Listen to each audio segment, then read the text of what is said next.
Hello everyone, देखिए अब next करते हैं हम हाइड्रोलिक ब्रेक्स। ये भी देखो पास्कल लॉ की एक एप्लीकेशन है। पास्कल लॉ हमें क्या बताता था कि जो चेंज इन प्रेशर होता था वो एवरी पॉइंट क्या होता था, फ्लूइड में ट्रांसमिट होता था। यही बात करी थी, ठीक है। तो यहाँ भी यही लिख रखा था, hydraulic breaks used in automobiles. Automobiles आप समझ गए, कार्स हो गई, आपकी ट्रक्स हो गए, इनमें, ठीक है ना। तो जितने भी व्हीकल्स हो गए उनमें हम यूज़ करते हैं ये hydraulic brakes. Use in automobiles are based on the Pascal law, that is the pressure exerted at any point on an enclosed liquid is transmitted equally in all the directions, ठीक है। तो equally in all the directions, ये भी कहानी आपको पता है, pressure exerted वाली, ठीक है। क्या मतलब होता था यहाँ पर कि जैसे ये मैंने आपको बताया भी था पास्कल लॉ में, जैसे ये एक पॉइंट है मान लो यहाँ पर, तो यहाँ पर जो प्रेशर एक्सर्ट होगा हर एक डायरेक्शन में वो क्या होगा, इक्वली होगा। क्लियर है। और ये चीज़ मैंने आपको बताई थी, ये ऊपर की तरफ क्यों बनाते हैं, क्योंकि यहाँ पर अगर फ्लूइड में ये कोई पॉइंट है तो अगर यहाँ ये प्रेशर इस तरीके से लग रहा है, ठीक है, तो ये वाली डायरेक्शन हमने कहाँ बना दी, यहाँ नीचे बना दी इस तरीके से, इन ऑल द डायरेक्शंस। क्लियर है। देखो इस चीज़ को समझते हैं। देखो हाइड्रोलिक ब्रेक ये बना लेना बिल्कुल ईजी है। ये आपका ब्रेक पैडल हो गया, यहाँ लीवर सिस्टम। लीवर सिस्टम क्या है, एक रॉड ही होती है, जैसे हमने देखे होंगे वो सीसो वाले झूले, तो ये क्या है, लीवर ही होता है, ठीक है। यहाँ पर क्या है आपके पास, यहाँ एक बच्चा बैठेगा, फिर ये यहाँ बैठेगा इस तरीके से, ये, ठीक है ना। तो ये लीवर आर्म जो हमारे पास होती है, इसमें क्या होती है, एक लोड आर्म बोलते हैं और एक अफेक्ट आर्म बोलते हैं। जैसे यहाँ पर ये लोड हुआ और ये इसकी वजह से यहाँ अफेक्ट हुआ है ऊपर, इस तरीके से, ठीक है।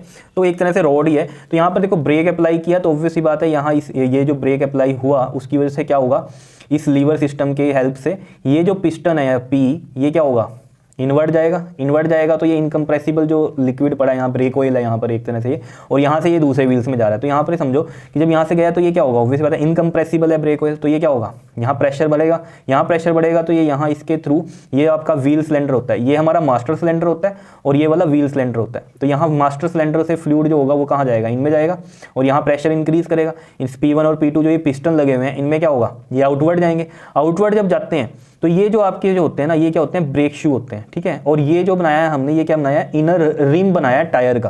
तो ये क्या होंगे, ऑब्वियस बात है इनर रिम के साथ क्या होंगे, अटैच हो जाएंगे जैसे ही हमने ये ब्रेक लगाया, क्योंकि ये पिस्टन इस आउटवर्ड जाएंगे। आउटवर्ड जाएंगे तो इसकी वजह से ये क्या होगा, ये बाहर की तरफ जाएगा, तो ये अटैच हो जाएगा रिम से। तो रिम से अटैच होगा, ऑब्वियस बात है फ्रिक्शन की वजह से ये रुकेंगे या नहीं। और आपने देखा होगा ब्रेक शू जैसे अपनी एक्टिवा और बाइक में कहता है ना मैकेनिक, जब आप सर्विस कराने गए होंगे कि ये चेंज होंगे, तो वही है कहानी, क्योंकि ऑब्वियस बात फ्रिक्शन की वजह से क्या हो जाता है, घिस जाते हैं ब्रेक शू, ठीक है ना बात। तो यहाँ पर भी यही चीज़ है कि ये क्या होंगे, जैसे ही प्रेशर यहाँ बढ़ेगा, P1 P2 आउटवर्ड जाएंगे, तो ये चीज़ क्या होंगे, ब्रेक शू ऐसे बाहर की तरफ अटैच हो जाएंगे रिम से, ठीक है ना, जो इनर रिम है उससे अटैच हो जाएंगे। तो उसकी वजह से क्या होगा, ब्रेक अप्लाई होगा।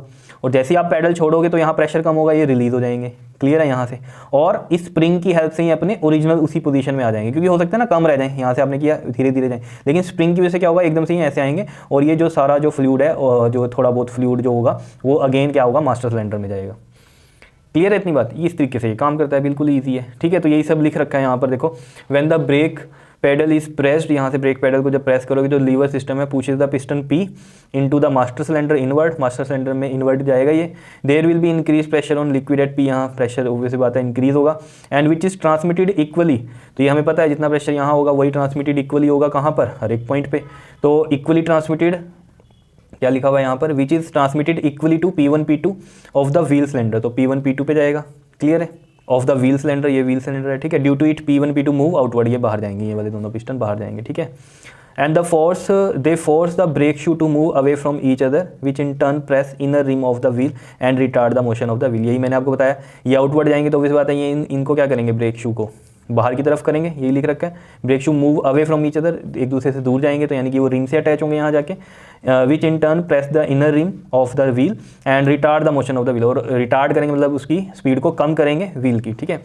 When the brake pedal is released, जब ब्रेक पैडल क्या होंगे, रिलीज होंगे, मतलब आप इसके यहाँ से ब्रेक छोड़ दोगे। The brake shoe return to their normal position, मतलब क्या होंगे, वो अब अपनी नॉर्मल पोजीशन में आएंगे। उसके बाद by the action of the spring, spring क्या करेगा इसको इस तरीके से, क्योंकि देखो यहाँ से फोर्स हुआ तो ये स्प्रिंग भी खुल गया था यहाँ जब ये इधर जा रहे थे, ठीक है। तो जब यहाँ से रिलीज़ की ब्रेक, तो क्या हुआ, ब्रेक पैडल रिलीज़ किया तो यहाँ से प्रेशर कम हुआ, तो ये थोड़े इधर आए और ये स्प्रिंग ने फिर इनको अपनी पोजीशन पे ले आया, ठीक है।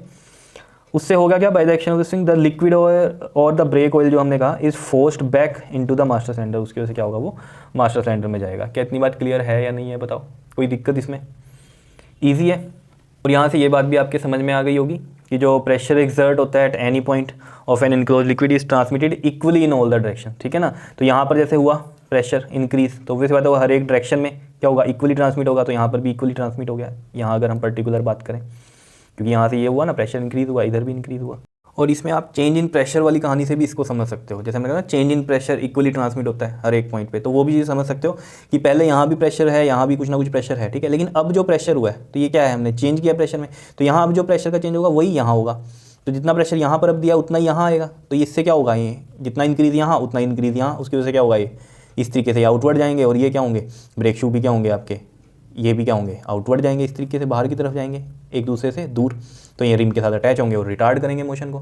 क्लियर है, तो आप किसी भी तरीके से समझ सकते हो, ये एवरी पॉइंट वाला भी समझ सकते हो, ठीक है, एक्सर्टेड एट एनी पॉइंट, क्योंकि 3 मैंने आपको बताए थे उसमें पॉइंट, तो पहले 2 पॉइंट दोनों में लग सकते हैं यहाँ पर ही, हाइड्रोलिक में भी और इसमें हाइड्रोलिक ब्रेक में भी और लिफ्ट में भी, ठीक है ना। तो चेंज इन वाले से जो है बहुत ईजिली समझ में आती है बात, और उससे भी आप समझ सकते हो कि किसी भी पॉइंट पे क्या होगा, सेम जो है हर एक डायरेक्शन में प्रेशर जो है इक्वल एक्सर्ट करेगा। तो वही बात है कि यहाँ पर अगर जैसे हमने कहा कि जितना प्रेशर एक्सर्ट हो रहा है और आपने प्रेशर दिया तो यहाँ और इंक्रीज़ होगा, तो वो भी बात है यहाँ इंक्रीज़ हुआ तो वो भी हर एक डायरेक्शन में गया वो, तो हर एक डायरेक्शन में क्या होगा, इधर भी इंक्रीज़ होगा, इस तरीके से भी समझ सकते हो। क्लियर है, या फिर चेंज इन वाला तो आपको पता ही है, कंसेप्ट बहुत ही अच्छा है वो, तो चेंज इन वाला तो चेंज जैसे यहाँ जितना चेंज हो रहा है उतना ही यहाँ चेंज होगा, उसकी वजह से क्या होगा, ये आउटवर्ड जाएंगे। तो आप किसी भी तरीके से समझ सकते हो, दोनों ही बहुत ही ईजी है। तो ये था आपके पास हाइड्रोलिक ब्रेक्स, ठीक है, और इसी के तरीके का हमारा ये हाइड्रोलिक लिफ्ट था, ठीक है। दोनों में थोड़ा थोड़ा कंसेप्ट जो है वो सेम सही आपको समझ में आ रहा होगा, क्योंकि दोनों का प्रिंसिपल तो सेम ही है, ठीक है। यहाँ पर बस काम अलग हो रहा है, यहाँ काम अलग हो रहा है, ठीक है। तो ये था आपके पास हाइड्रोलिक ब्रेक्स और हाइड्रोलिक लिफ्ट वाले टॉपिक। हाइड्रोलिक लिफ्ट मैंने इससे पिछली वीडियो में कराया था।